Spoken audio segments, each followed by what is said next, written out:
to kiss me.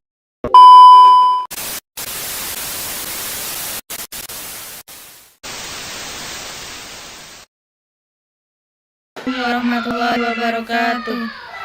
Baiklah, kami dari kelompok 8 akan mempresentasikan makalah kami yang berjudul Pemanfaatan Berbagai Sumber Belajar dalam Pembelajaran. Langsung saja, bab pertama, pendahuluan. Latar belakang. Proses pembelajaran merupakan inti dari kegiatan pendidikan, di mana guru dan peserta didik berinteraksi untuk mencapai tujuan belajar. Sumber belajar mencakup segala sesuatu yang dapat dimanfaatkan untuk memfasilitasi belajar, baik berupa bahan cetak, media digital, lingkungan sekitar, maupun narasumber ahli. Bab 2 yaitu pembahasan. Pengertian sumber belajar.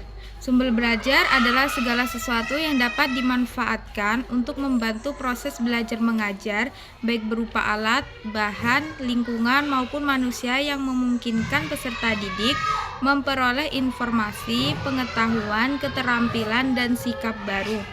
B. Jenis-jenis sumber belajar. Menurut Sujana, sumber belajar dapat dikategorikan ke dalam beberapa jenis. Yang pertama, sumber belajar berbasis manusia. Sumber belajar ini melibatkan individu atau kelompok yang secara langsung atau tidak langsung berperan dalam proses pembelajaran. Contohnya guru, dosen, narasumber ahli, maupun tutor sebaya. Yang kedua yaitu sumber belajar berbasis cetak. Sumber ini berupa bahan tertulis yang dapat digunakan secara mandiri oleh peserta didik.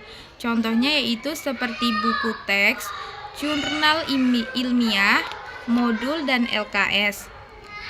Yang ketiga yaitu sumber belajar berbasis audio visual, media yang memanfaatkan suara dan gambar untuk membantu peserta didik memahami konsep lebih baik. Contohnya yaitu video pembelajaran, podcast, ataupun representasi multimedia. Yang keempat yaitu sumber belajar berbasis lingkungan. Lingkungan sekitar juga dapat menjadi sumber belajar yang kaya, baik lingkungan maupun fisik sosial. Contohnya yaitu studi lapangan, observasi sosial, eksperimen lapangan. Yang kelima yaitu sumber belajar berbasis teknologi.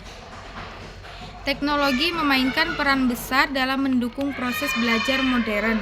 Contohnya seperti internet, platform pembelajaran daring, aplikasi edukasi, dan lain sebagainya. Yang keenam yaitu sumber belajar berbasis fisik. Fasilitas dan alat pembelajaran juga termasuk dalam kategori ini. Contohnya seperti perpustakaan, laboratorium, dan media peraga. C. Pemanfaatan sumber belajar dalam pembelajaran. Yang pertama, memperluas wawasan peserta didik. Menggunakan beragam sumber belajar memungkinkan peserta didik memperoleh informasi dari berbagai perspektif. Yang kedua, meningkatkan motivasi dan minat belajar. Sumber belajar yang bervariasi membuat proses pembelajaran menjadi lebih menarik dan dinamis.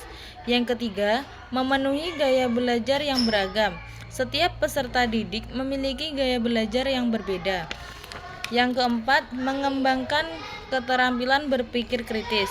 Akses ke berbagai sumber belajar memungkinkan peserta didik untuk menganalisis informasi secara mendalam, membandingkan teori, dan mengembangkan keterampilan berpikir kritis.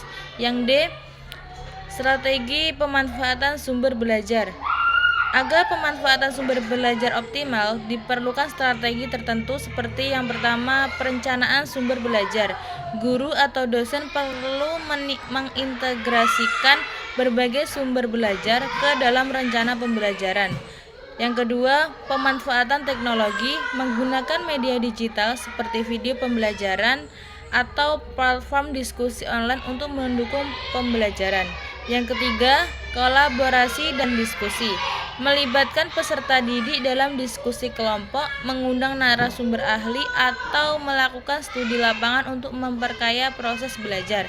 Yang terakhir, Evaluasi sumber belajar. Melakukan evaluasi terhadap efektivitas sumber belajar yang digunakan untuk memastikan dampaknya terhadap hasil belajar peserta didik. Bab 3. Kesimpulan.